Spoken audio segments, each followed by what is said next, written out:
नमस्कार। दिन भर की बड़ी खबरों में आपका स्वागत है। मैं हूं दामिनी। इस बुलेटिन में आज बात होगी कृषि कानून के खिलाफ अन्नदाताओं के मार्च की, बिहार में जेडीयू और बीजेपी के बीच की बढ़ती तकरार की, बताएंगे कि राहुल गांधी से क्यों डरती है मोदी सरकार, जानेंगे कि मोदी और ममता के बीच क्यों बढ़ रही हैं तल्खियां, और बुलेटिन के आखिर में बात पृथ्वी के घूमने की गति बढ़ने से क्या हो सकती है परेशानी। लेकिन तमाम बड़ी खबरों से पहले एक नजर सुर्खियों पर। देश में बढ़ती महंगाई पर कांग्रेस की कार्यकारी अध्यक्ष सोनिया गांधी ने मोदी सरकार पर कसा तंज। कहा 6.5 साल में डीजल पेट्रोल पर एक्साइज बढ़ाकर और गैस सिलेंडर महंगा करके आम लोगों से लिए 19 लाख करोड़। पूर्व सांसद कीर्ति झा आजाद का बयान, बोले जेडीयू के 15 से ज्यादा विधायक महागठबंधन के संपर्क में, किसी भी दिन गिर जाएगी बिहार की नीतीश सरकार। सिडनी टेस्ट में पहले दिन का खेल समाप्त। ऑस्ट्रेलिया ने 2 विकेट के नुकसान पर बनाए 166 रन। टेस्ट सीरीज में 1-1 की बराबरी पर है भारत और ऑस्ट्रेलिया।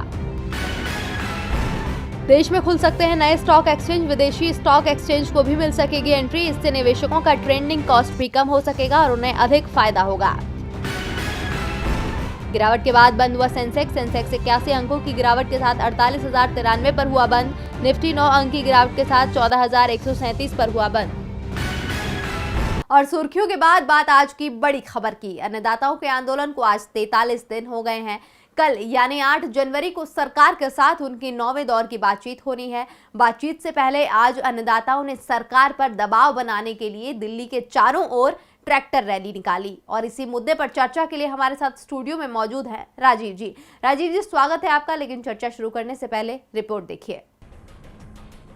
कृषि कानून के खिलाफ अन्नदाता लगभग 1.5 महीने से दिल्ली के बॉर्डर पर बैठे हुए हैं। उनका मोदी सरकार पर गुस्सा बढ़ता जा रहा है। अन्नदाताओं की मांग है कि कृषि कानून रद्द हो और एमएसपी को लेकर सरकार कानून बनाए, लेकिन सरकार अन्नदाताओं की ये मांग मानने को तैयार नहीं है। कल यानी 8 जनवरी को अन्नदाताओं की सरकार से इन्हीं मुद्दों पर बातचीत हो रही है, लेकिन कल की बातचीत में हल निकल आएगा इसकी उम्मीद दिखाई नहीं दे रही है, क्योंकि कृषि मंत्री नरेंद्र तोमर ने आज कहा है कि जो अन्नदाता आंदोलन कर रहे हैं वो बिल को समझ नहीं पा रहे हैं। देश के करोड़ों अन्नदाता इस बिल से खुश हैं और रोज उनसे अन्नदाताओं के कई संगठन मिलने आ रहे हैं और कृषि बिल का समर्थन कर रहे हैं। कृषि मंत्री के बयान से उलट कृषि बिल का देश भर में विरोध बढ़ता जा रहा है। अन्नदाताओं ने सरकार से बातचीत करने से पहले आज अपनी ताकत दिखाई। दिल्ली के चारों ओर ट्रैक्टर रैली निकाली गई। गाजीपुर से पलवल, सिंगू से कोंडली, टीकरी से कोंडली और रेवासन से ट्रैक्टर रैली निकाली गई। अन्नदाताओं की ओर से दावा किया गया कि इस रैली में 60,000 से ज्यादा ट्रैक्टर शामिल थे। ट्रैक्टर रैली में महिलाओं ने बढ़ चढ़कर हिस्सा लिया। अन्नदाताओं ने 26 जनवरी गणतंत्र दिवस पर भी ट्रैक्टर रैली निकालने का ऐलान किया है और आज की रैली को इसका पूर्वाभ्यास बताया जा रहा है। गाजीपुर बॉर्डर पर अन्नदाताओं के आंदोलन का नेतृत्व कर रहे राकेश टिकैत ने कहा कि सरकार को कृषि कानून वापस लेने होंगे। जब तक कानूनों की वापसी नहीं होगी, अन्नदाताओं की भी घर वापसी नहीं होगी। हम मई 2024 तक आंदोलन के लिए तैयार हैं। 8 जनवरी की बैठक में कोई हल नहीं निकला तो 9 जनवरी से आंदोलन और तेज किया जाएगा। अब देखना है कि आज अन्नदाताओं की रैली का सरकार पर क्या असर पड़ता है और क्या 8 जनवरी को होने वाली बातचीत में कोई हल निकल पाएगा।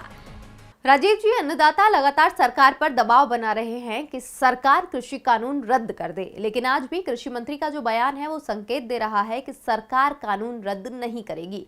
आज अन्नदाताओं का ट्रैक्टर मार्च हुआ, कल बैठक है, क्या अन्नदाताओं का दबाव काम आएगा?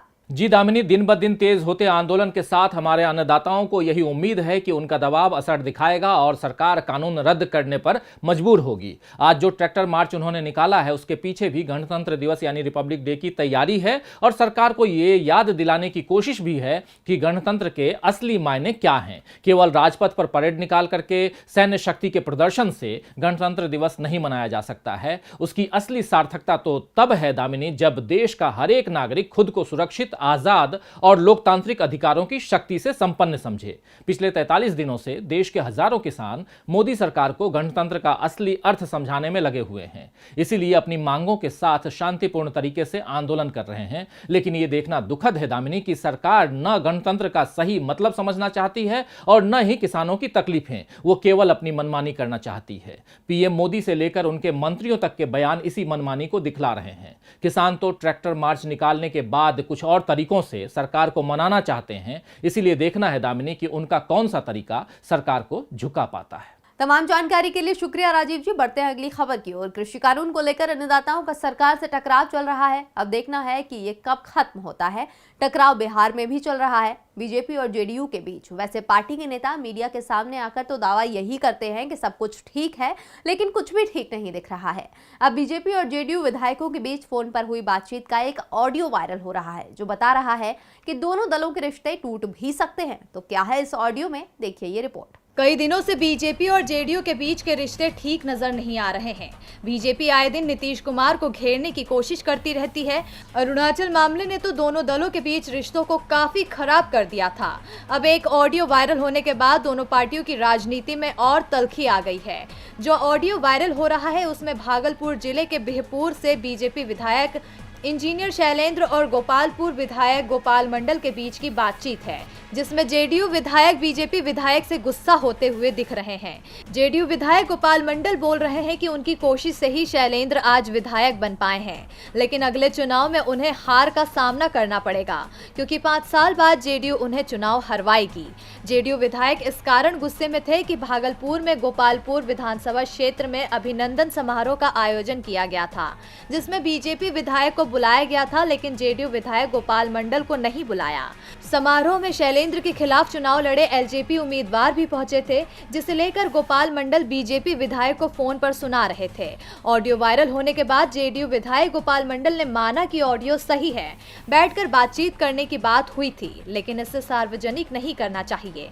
बीजेपी की ओर से भी जेडीयू विधायक के बयान की निंदा की गई है और इसका असर अब दोनों दलों के बीच भी दिखने लगा है। सहयोगी ही सहयोगी के खिलाफ बोल रहा है, एक दूसरे को डराने की कोशिशें हो रही हैं।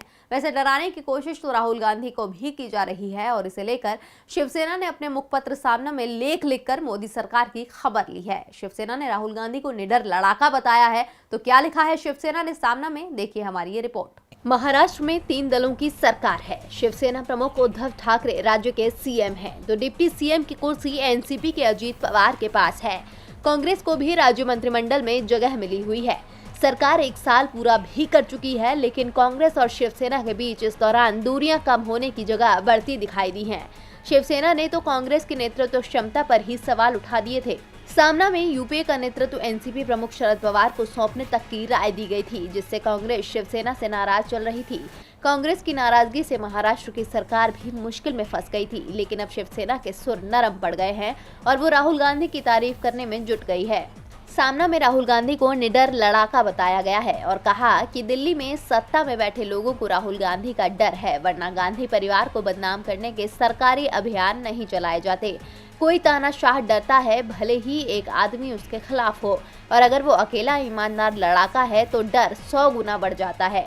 राहुल गांधी से ये डर 100 गुना है। बीजेपी राहुल गांधी से डरी हुई है और इसीलिए वो राहुल को कमजोर नेता साबित करने का प्रचार कर रही है, लेकिन राहुल गांधी बीजेपी की हर चाल को विफल कर रहे हैं। वो लगातार केंद्र सरकार की मुश्किलें बढ़ा रहे हैं। विपक्ष किसी भी समय फिनिक्स की तरह राख से उठेगा, देश का इतिहास यही कहता है।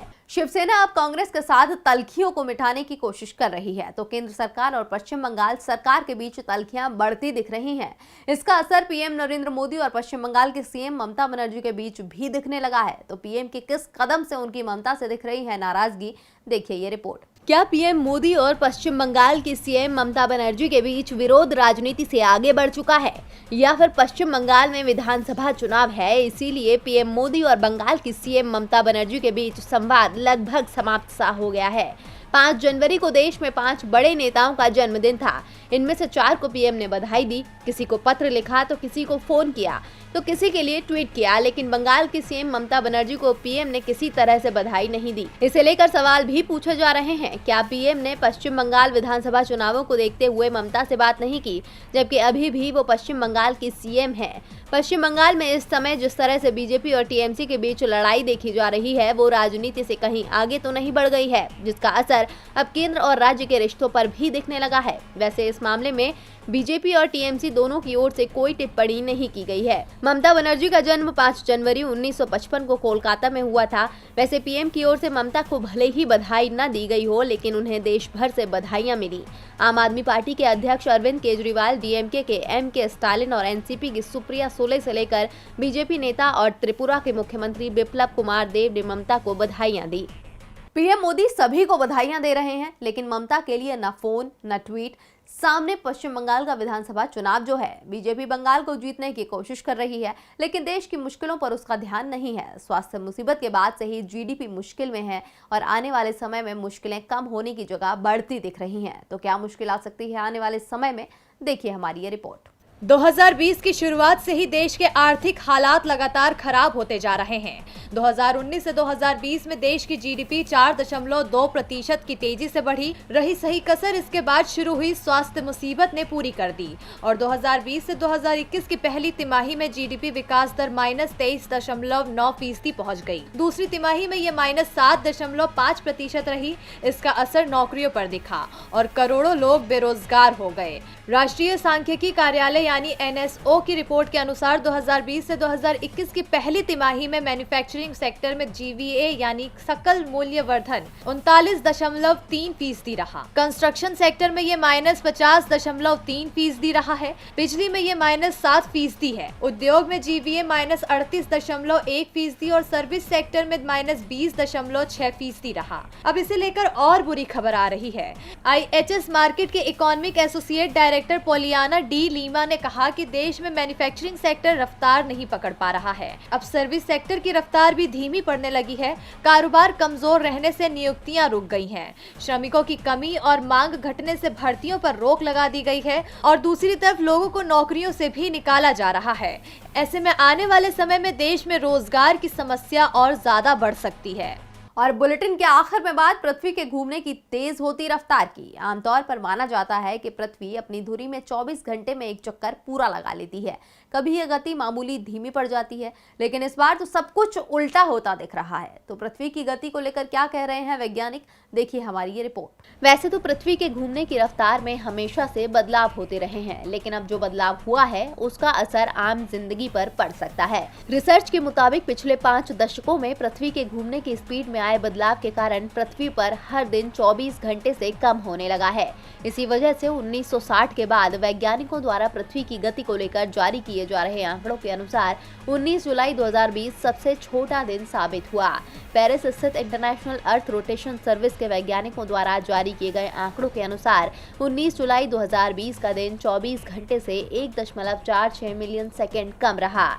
इससे पहले सबसे छोटा दिन 2005 में था, लेकिन पिछले 12 महीनों में यह रिकॉर्ड कुल 28 बार टूटा है। आपको बता दें कि पृथ्वी की गति के साथ हमारे टाइम के मानक भी तय हैं। अगर पृथ्वी की गति में बड़े बदलाव आते हैं तो टाइम की गणना को भी बदलना होगा। साथ ही हमारी संचार व्यवस्था में भी दिक्कतें आ सकती हैं।